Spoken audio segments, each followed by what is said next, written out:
Hello everyone, this is Mr. McMillan. I'm here with a video, this time with some review problems of similar SOL type questions on three-dimensional shapes. We're not going to do all of these. There is a blank copy of this uploaded, but we're going to start on number 2. It says two cylinders, a sphere, and a cone are shown. It wants us to select the two objects with the same volume. We have two cylinders, sphere, and a cone. So I'm going to name this cylinder 1. I'm going to name this obviously the sphere, the cone, and this will be cylinder 2. So I'm going to find the cylinders first, the volume of the cylinders first. And if you want to find the volumes of the cylinder, your formula, you can look at the formula sheet. The formula is volume equals pi r squared h. So for a cylinder, we need our radius and we need our height. Well, if you look at these pictures here, you can see that it has a diameter instead of a radius. So when you look at your part where the radius would normally be, you need to make sure you divide that by 2 because this is halfway across. So your radius here would be 3 divided by 2, which is 1.5. So we plug that in. And then our height for our cylinder 1 is equal to 4. Okay. Now, if you go in and type this into Desmos or whatever other calculator you're using, 1.5 squared times 4 is going to give you 9, and then you have pi after it. So you get the volume is equal to 9 pi centimeters cubed. Now we're going to do the same exact thing for the second cylinder. And the second cylinder has a radius of 1 meter because it's half of 2. So the volume is going to be equal to pi times 1 squared. And then our height is 6 centimeters. 1 squared is 1 times 6 is 6. So our volume is 6 pi centimeters cubed for our second cylinder. Okay, so this is cylinder 1 and cylinder 2. All right, now we're going to find the volume of the sphere next. All right, so if we want to find the volume of our sphere, the volume of a sphere is given to us by the formula V equals 4/3 pi r cubed. So if we look at the sphere, what is our radius of the sphere? Well, from this point to this point is 4 centimeters, which is your diameter. So your radius would be half of that, which would be 2. So we plug that in, 4/3 pi times 2 cubed. 2 cubed is 8. And if you type in 4/3 times 2 cubed or 4/3 times 8, you get that your volume here is equal to 32/3 pi. All right, so far we haven't seen anything that matches. So we're going to look at our cone. So the cone here, the volume of a cone is given to you by the formula 1/3 pi r squared h. So you get 1/3 pi. So if you look at this cone here, your radius is equal to 4. And your height is equal to 2. 4 squared is 16. 16 times 2 is 32. And if you multiply 32 by 1/3, you get 32/3 pi. So this problem wanted us to select the two objects with the same volume.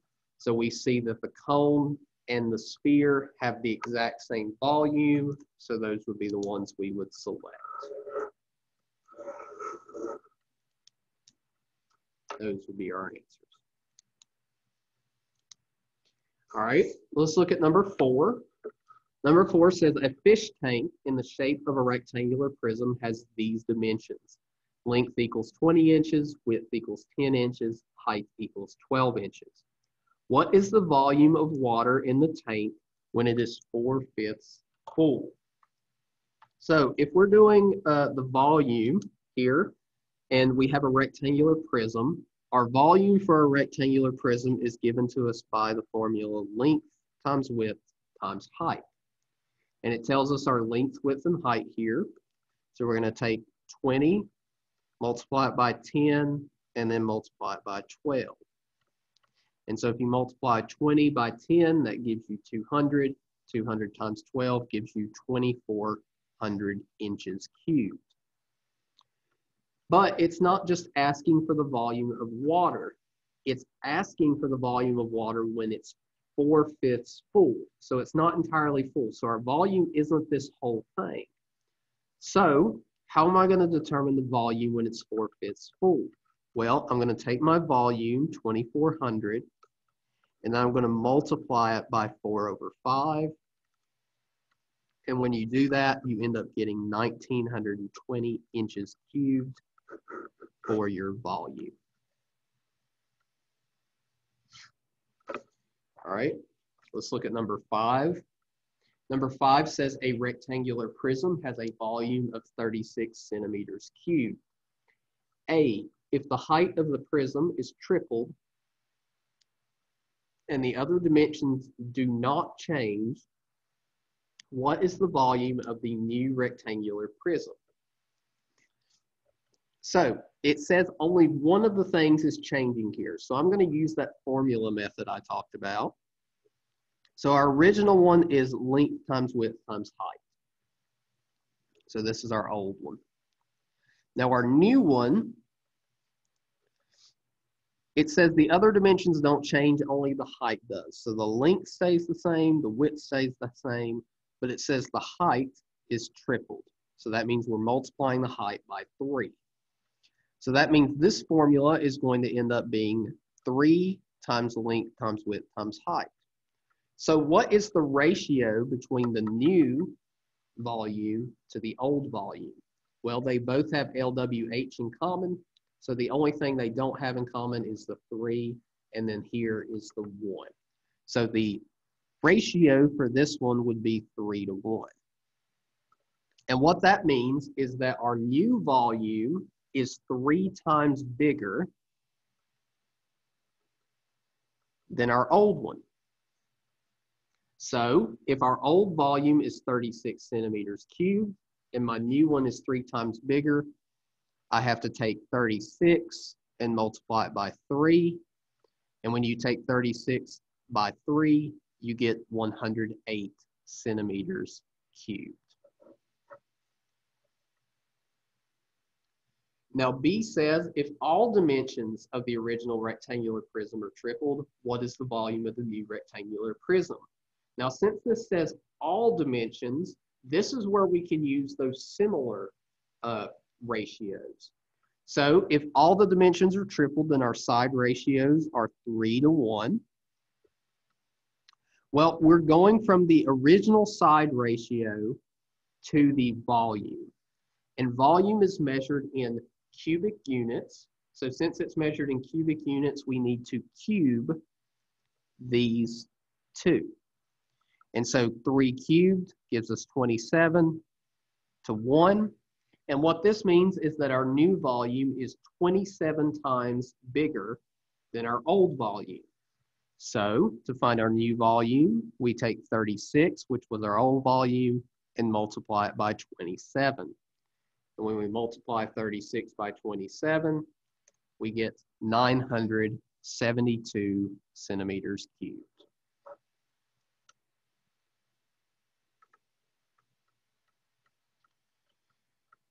All right, let's look at number 6. Number 6 says the ratio of the volume of 2 spheres is 8:27. Okay, so I'm going to write that down.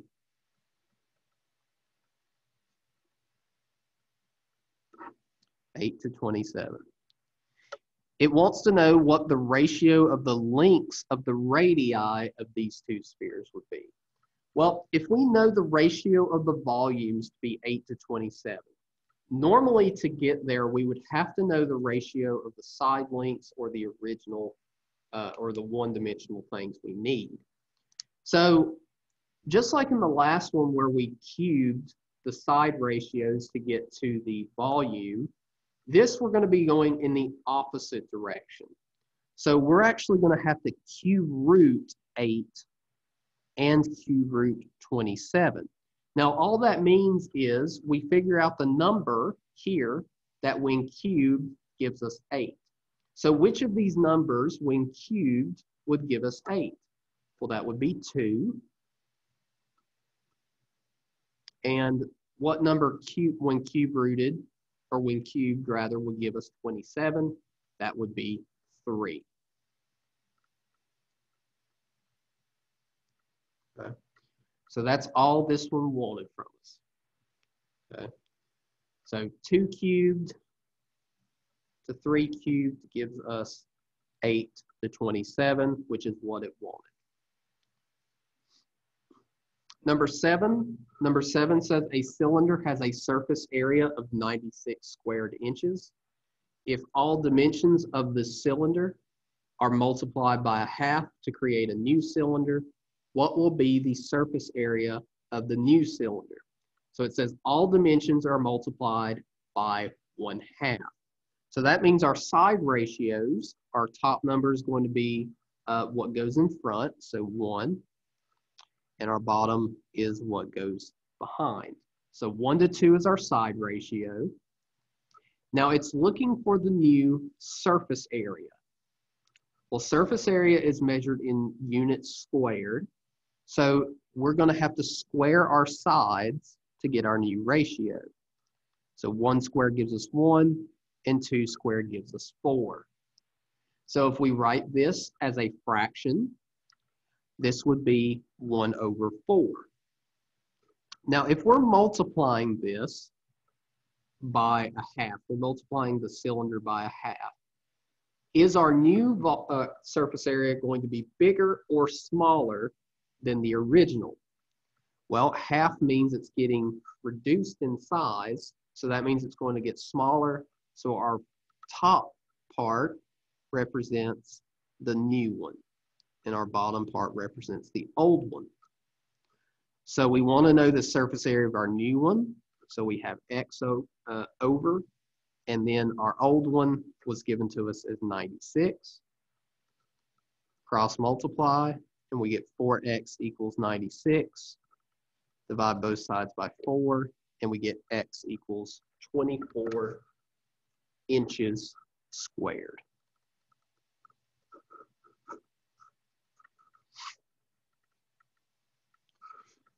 Number 8 says the heights of 2 similar triangles are in the ratio 2 to 5. If the area of the larger triangle is 400 square units, what is the area of the smaller triangle? So we need to determine the ratio of our areas before we can find what our areas are, because all we have here are the ratio of the heights. So how do we get from the ratio of the heights to the areas? Well, areas are measured in squared units, so that means we have to square both of these. 2 squared is 4, 5 squared is 25, and then written as a fraction would be 4/25. All right. So which one of these represents the area of the larger triangle? Or which one would go on top? Well, 4 is our smaller triangle, so it needs to go on top, but we don't know what the area of our smaller triangle is, so we're going to put it as x. And we know our larger triangle is 400, so it needs to go on the bottom. So we cross multiply. We get 25x equals 1600. Divide both sides by 25. And when we do that, we end up getting x equals 64 units squared. So our answer is A.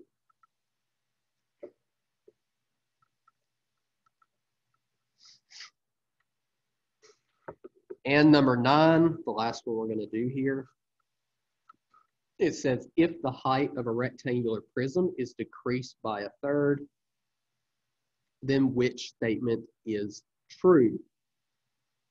So we're decreasing the height of a rectangular prism by 1/3.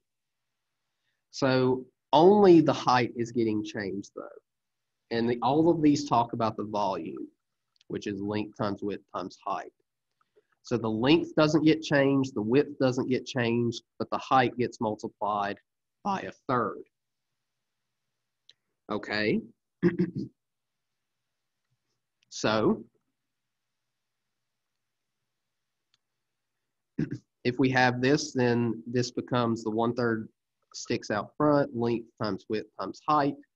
So we can see the only thing that happens is the volume is reduced by 1/3. And so that would be A. Okay. And that's going to do it for this video, guys. I hope this video was helpful. If you have any questions, please let me know. Continue to work on the assignments that have been posted in the Google Classroom. Thanks, guys, and I will see you in the next video.